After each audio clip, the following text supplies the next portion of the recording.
Hey everybody out there, you're tuned in to 91.8 The Fan. You're in my corner and I have a very special guest in the corner. Would you like to unveil your secret identity? Why, hello everyone. It's Nicole Oliver. Hi. Hi. Hi. I feel like you're walking down a stage and being like, "Hi," and you're pointing at everybody Hi. as you're Hi. Hi. flashing the smile. Yeah, that's right. That's me. But no, it's great to get a chance to talk with you.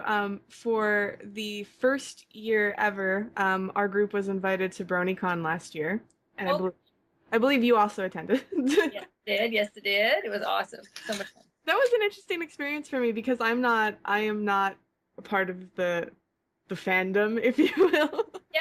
And it's interesting how much more different it is from like a standard anime convention because it's a different demographic and there's there's a lot more of a chill kind of atmosphere to it, which I wasn't expecting. Oh, it's huge. There's like 10,000 people. Hmm. And there's people there, BronyCon, from the age of like babies. I think there was somebody who was like 2 weeks old, little baby, 2 weeks old, Gosh. to I met somebody who was 89, so it's huge. And it's there's something for everybody. So it's not just, everything from PG. There's other stuff that happens at night and everything, but it's pretty wild for one show. Yes, it's a cool vibe. Yeah, It's always, definitely. yeah. Everybody seemed super relaxed and willing to work together, and nobody was super stressed out about anything. Because that's something I see at a lot of conventions is like drama happens and then everybody's running around like a chicken without a head. They're really organized. They do a great job. They've been doing it for a few years now, and I think having the venue they have in Baltimore is just it makes it easier maybe than other things. So, yeah. Yeah, it's a nice space. It was my first time in the area. Oh, Was really really nice. Humid, which I'm not used to because I live in a desert. But Viva Las Vegas. I love the no oh, humidity. be nice. Yeah. But for the fans out there, I like to ask this question because you have an extensive background in acting and not just in voiceover. And so I'm curious what sparked your interest into acting. Oh, well, for me, I was going to be a lawyer. I danced when I was a kid. My knee blew out, so that dream Oh, went out the window. Yeah, I thought I was going to be a dancer. And then I thought, okay, I'll go to law school because, the world needs another lawyer. And then I did the high school play in my grade 12 year in Canada, and I fell in love. And I just said to my parents, I'm going to go to theater school, okay? And they said, okay, but you have to go to a university and get a degree. And so I did. And then I graduated when I was 21, and I haven't looked back. I've been doing it a long time. So acting's a tough life. It's I call it one of those lottery careers. It's although there isn't too much that's pretty steady and reliable these days in any profession, but with acting, there's no guarantees of anything, and every year is a new year. So it's not for the faint-hearted, that's for sure. oh yeah, definitely. I mean, you have to work every day just to audition, and auditions don't mean money. So No, no. what you guys are doing, I always kind of admire, especially because you do a lot of on-screen stuff and you have to keep fit and you have to take care of your skin and your nails and your hair and everything like that. It's a full-time job just to be a girl. I like being a girl. It's great, but it's a full-time job. It's exhausting sometimes. Yeah. um, but that said, I mean, the acting is great, but that's also the one thing I like about voiceover is it's not based on your looks, right? And that's just for me that's so shallow. And there's so many incredibly talented people that don't get an opportunity or a chance because of they don't look like what all these stuffy executives in a boardroom somewhere have decided is what's pretty or what's right. And Yeah. with voice, it's what sounds good. It's your talent. It really, truly is your talent that gets you the jobs. And you can be anything in voiceover, right? You don't have to be locked into how you look, which is awesome. Yeah, no, I definitely agree with that. I think it's actually a little sad due to the fact that especially in our society, men kind of age gracefully in Hollywood, but women not so much. I mean, there are examples out there, but Well, it's, the rule is that men are allowed to age. Women yeah. are not allowed to age. I think that's really what it is. There's a lot of dialogue around that right now. You watch any show, all the women, bless them, are in their 20s, and the guys are 40, 50, 60. They don't have the same, for whatever reason, uh, rules on them getting old. They're allowed to. And for the most part, women are not. So. It's kind of a shame, but Yeah, trying to change it. I think we're trying to change it. And I there's definitely do, yeah, because and we're seeing a lot of different more shapes and tones and things like that, and just in commercial even.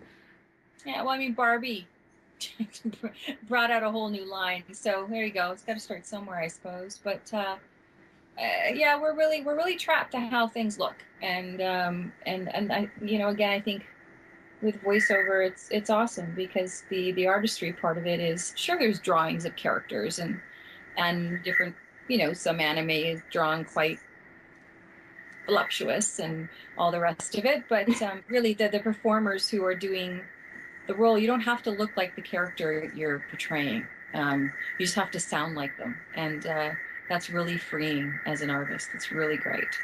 And what's nice too is a lot of the shows that you've lent your voice to have a very positive message about loving yourself and which I think is good for kids in general, not just females but everybody. And that must be so great to be a part of something like that.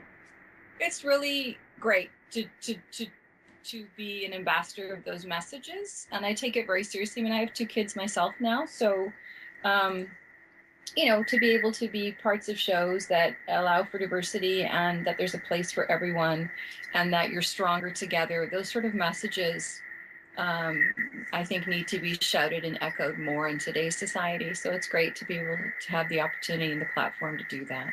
Definitely.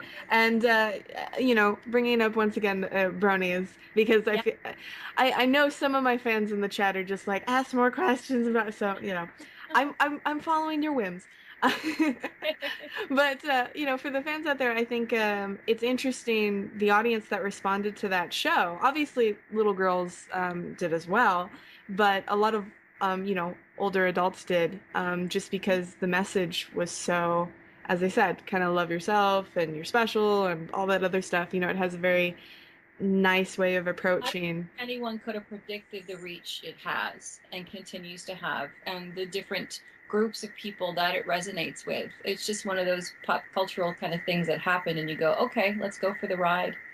Of course, it's just, show that in the past and as other generations have been for little girls, but I know that this generation of My Little Pony was really created with the idea of challenging, why do girls have to like pink and boys like blue? Why can't it be the other way around? And there's nothing wrong with that. And I've had a chance to meet lots. I've met parents of autistic children who've said the Hmm. show has helped them have teachable moments. I've met members of the military who say the show has helped them with their PTSD. Oh wow, that's an honor. Yeah, it's an incredible honor, and I've met people who have been able to reconnect with their childhood or work out, find some hope or some strength from some characters I've created, and I'm just really honored to be a part of people's personal journeys like that lead towards positivity and change and hope. Yeah, definitely. I actually want to bring up another show that I know isn't as explosive, but I also think it's a really nice show to talk about, The Littlest Pet Shop, Oh yeah, be- yeah. because you play so many characters on it. Yeah, well, I do. Zoe's my main character, and I've been able to do a bunch of other characters. And so, as a performer, it's fun because you get to challenge yourself and push your range and do different things. And I mean, that's what really it's all about as a performer. So yeah, the show's in its, unfortunately, it's last season. I think there's some fans trying to make it go longer. Maybe it'll come back. Who knows? Right, fans, right? But Rally together. but it's been a real fun show to work on. Yeah, for sure. Yeah. Yeah, no, I thought it was even the theme song is catchy. But I love watching little kiddie shows and I'm totally cool with it. Good for you. But no, I think it must be really fun as an artist to work on a show where you actually get the chance to experiment with so many characters and you have to like pull out, a voice from your bag of tricks like, will this work? Is it Yeah. different enough? Yeah, we often will audition for the part. So say, these parts are coming up, they're extra. Please, send us your reads, what you think you might want to do, and then they'll cast that way. Or sometimes they just cast in the room, like, what do you Hmm. want to do for it? So it's it's um it's challenging. And then, of course, when you're recording it, you have to make sure it's different enough from the regular ones you normally do. And so it's definitely works your instrument, works your brain, and then, at the end of it, you have another voice, which is awesome in your arsenal. So Yeah, no, that's the best part about it, right? You leave a coffee shop and somebody was interesting enough and you just took that voice and you put it in your pocket. sometimes I do that. Sometimes I do, yes. I think so much of us, we walk around with our faces and our little devices, and if you actually take a moment to put them away and look around and listen to the world around you, it's really fascinating. Oh yeah, It, definitely. It's interesting. You're seeing kind of this movement online, if you will, of people who are trying to present videos where it's like, look up from your phone, stop looking at your phone so much. yeah. Yeah, there's going to be a whole generation of people with bent over crook necks, but as we get older. But Older there's people just shrinking into themselves, getting smaller and smaller. go, but learning so much on their little handheld devices. No, yeah, but back to the idea of the voiceover and characters and making characters. It's always I always get asked, how do you come up with these voices? How do you make them? And sometimes if you're lucky enough, you're given a good picture and a direction that you can go in for what Hmm. you think they're looking for. But often you have to just put your big thinking cap on and come up with stuff for yourself based on adjectives or descriptors they give for the character. Or they might say sounds like so and so, and then you've got a good start. But then you still have to have other options, because after hearing 30 people do a voice sounds like so and so, they might go, no, we don't want that after all. Actually, what else do you have? So it's to develop voices is ongoing work. It's not something you just do. You actually have to work at it. You have to keep your ears open, keep in tune with what's hot in pop culture, and practice, practice, practice. You know. Oh yeah, constantly. I totally understand where you're coming from because when it comes right down to it, even though you're talking, you're experiencing life and you're grabbing from it. Generally, for me, when I'm at home and I'm trying to work on something and I do an audition and I think it's a voice that's really silly, and then I go back and I listen to it and I'm like, wait, I can take something from that and use it here. You can Yeah. use like bits and pieces and I remember a previous guest would talk about like, well, is it a small voice? Is it a big voice? Are they wide? Are they sweaty? Like you kind of take those characteristics and can kind of form it with your face and your mouth, even though they're really just adjectives you wouldn't really associate with your face, like sweaty. But how does sweaty sound? I think people have to think about does that mean they're overweight? Does that mean they have a perspiration problem? I mean, so do they can they not smell because their nose has been plugged up for so long they can't smell anything, so they sound stuffy. I mean, you have to ask these questions. What does happy sound like? And it's a really interesting thing to consider. I teach sometimes, and I often say to my students, you have to figure, it's one thing to be able to have a camera in your face and we know you're sad because you're crying, but what does sad sound like? you know and it's a really interesting thing for people to consider, because these characters you develop, you have to put them on and they have to meld into you and become one with you. And you have to know, how do they think, how do they feel, how do they laugh, how do they cry. You need to know all of these things so that they'll come to life, not just for you but for the listener. Definitely. And I love that you brought that up because one of the best advices advices. One of the best pieces of advice I ever got from a class that I took had to do with, well, what's the reaction that your character wants from your scene partner? It was a very like selfless way to look at a scene, and it seems so simple. But when you're kind of in a booth alone and you're doing commercial or whatever and you're auditioning, sometimes you just don't think about it. You're just thinking about, well, I need to be conversational and I need to pretend I'm talking to my friend. I'm not thinking of the reaction I want my friend to have, right? Well, it's a cycle of action reaction continually. And even if you're not doing like a script for a cartoon, but you're doing, as you said, a commercial, you still have that cyclical relationship with your listener.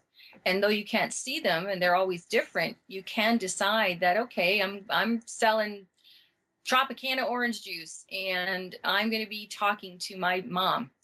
And because you make it personal, you make it relatable, and you see in your mind's eye how your words are impacting this person that's impactful for you, it just makes the read deeper, and it bounces more and it just lifts more, and people respond to that. It feels real, not pushed, right? You're talking with, not talking at.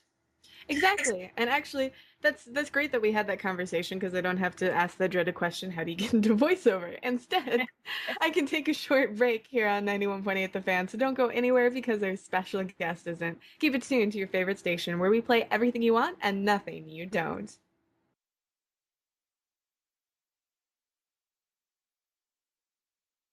Hi, I'm Kerbifer, internet superstar and god of all flash animation as far as you know. When I'm not bathing in the pools of cash I make from my horribly unoriginal parody cartoons about video games and Power Rangers on the internet, I like to listen to 91.8 The Fan, the best radio station for all the J-pop, anime, gaming, and all-around Japanese goodness you could ask for. Hosted by the likes of Kana, DJ Christmas, Kibbs, and a slew of other chumps I don't care to remember. Plus I pop on at least 1,000 times a year so I can please you with the sweet sound of my vocal cords. Yeah. Tune in at www.918thefan.com. Everything you want, nothing you don't. I'm Andy Kitkowski. I am a geek of society, language, and manga. I translate RPGs from Japanese to English, and I'm a big fan of 91.8 The Fan. Hey, everybody out there, you're tuned in to 91.8 The Fan. My special guest is still here, alive and breathing. Yes, I am. Laughing is close to breathing, so that's good. No, it's actually really funny. The live chat always wants to know what I'm doing to the guest over the break, so it's kind of become this thing where it's like, are you torturing them? Are you beating them? No, they're fine. They're perfectly fine. We're having a meaningful conversation about the business. The business, yes. The business, darling. But for the fans out there that want to, keep up to date with what you're doing, are there any projects that you recently finished or anything that's coming up that you want them to know about? Yeah, so I got to think about my non-disclosure agreements and such I've signed. So what can I talk about? I know Nexo Nights has just started airing in the States, the new Lego show. And I'm on that, and a bunch of characters, so that's pretty cool. Kate and Mim Mim is airing as well on Disney, and I'm on that.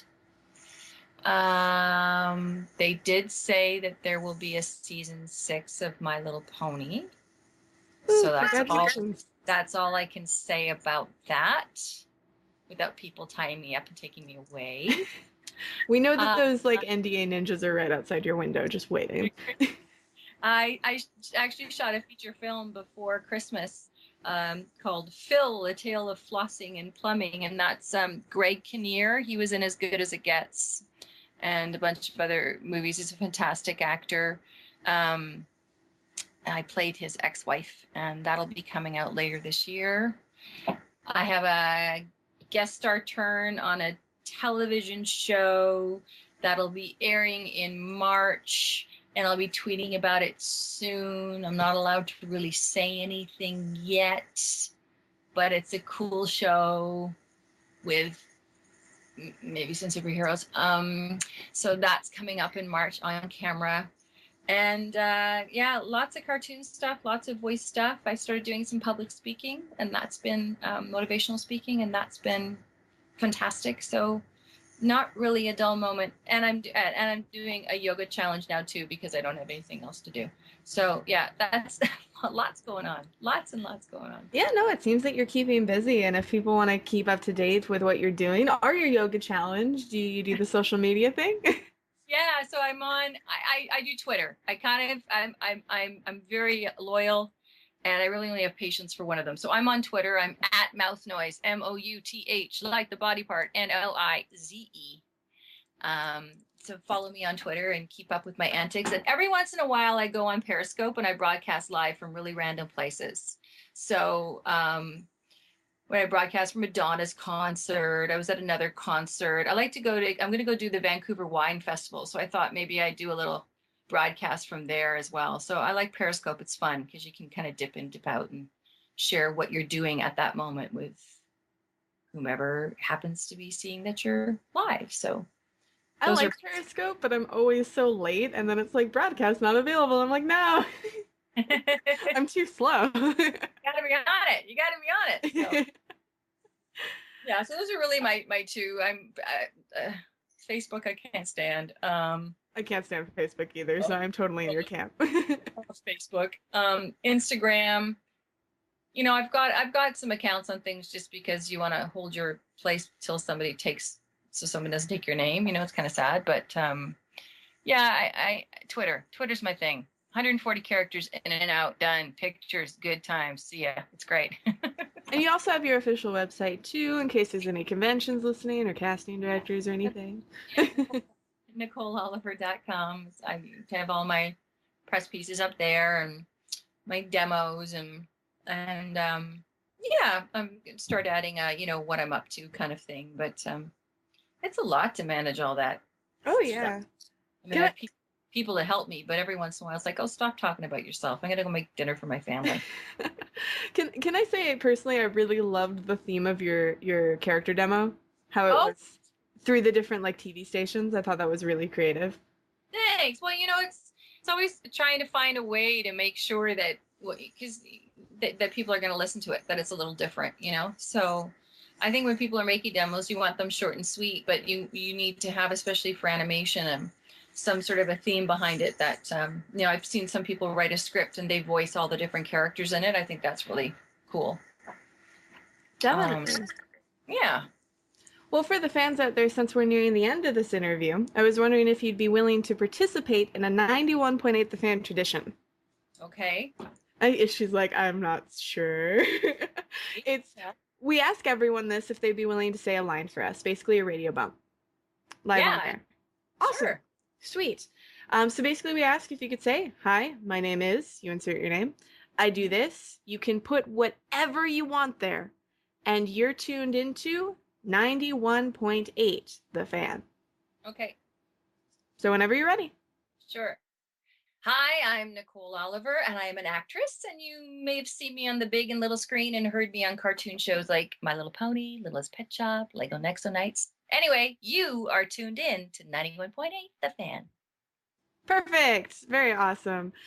You'd be surprised how many voice actors actually mess up the very end of it and they switch the numbers around. So thank you. Well, it's good because you gave me the Twitter right here so I can read it. Yes. Perfect. I gave her a hint already and I didn't even notice. Good. But for the fans out there, is there any parting words you want to leave them in with? Any words of wisdom, predictions for the end of the world, dating advice, anything like that? Dating advice. Don't date a zombie. I don't know. I like that one. Yeah, that one. Oh, I'm a huge Walking Dead fan. I tweeted that because it just premiered last weekend, and I guess a bunch of people were like, "What? Nicole Oliver like zombies?" I'm like, "Yeah, think about it. I do. I'm human. Love them, as a matter of fact." So, any advice? I don't know. Keep being kind. Keep having fun. Bend, flex, enjoy the sun. There you go. Perfect. And you rhymed. I should have had a snap cue there, like we ran like a coffee. Well, thank you so much. And for any of the fans that missed any of this interview, don't fret. You can find it on the website within the next few days. So keep your eyes peeled to 918thefan.com and your ears tuned to 91.8 The Fan, where we play everything you want and nothing you don't.